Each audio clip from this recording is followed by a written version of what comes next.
একটা পরিবারে দুই ছেলেকে বাবা মা খুব যত্ন সহকারে একই রকম ভালোবাসা দিয়ে ছোটবেলা থেকে মানুষ করেছে।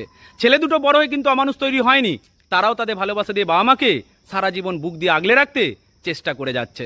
কিন্তু দুঃখের বিষয় এটাই, বর্তমানে বাবা মা শুধুমাত্র ছোট ছেলেটাকে ছেলে মনে করে আর বড় ছেলেটাকে দু চোখে দেখতে পারে না।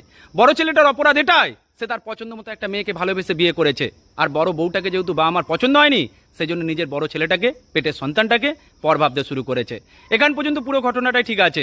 দুঃখের বিষয় এটাই, আজ যে ওদের সংসারে অশান্তিটা হচ্ছে, যে প্রবলেমটা তৈরি হয়েছে, তার অপরাধটা সবসময় মেয়েটার ওপরেই চাপিয়ে দেওয়া হচ্ছে, বাড়ির বউটার ওপরেই চাপিয়ে দেওয়া হচ্ছে। দেখো, আমাদের সমাজে একটা প্রচলিত কথা আছে, ছেলেরা বিয়ের পরে পাল্টে যায়। কিন্তু আমাদের সমাজে মানুষ সত্যিই জানে না যে কিছু সময় ছেলেদের বিয়ে দেওয়ার পরে বাবা মাও বদলে যায়।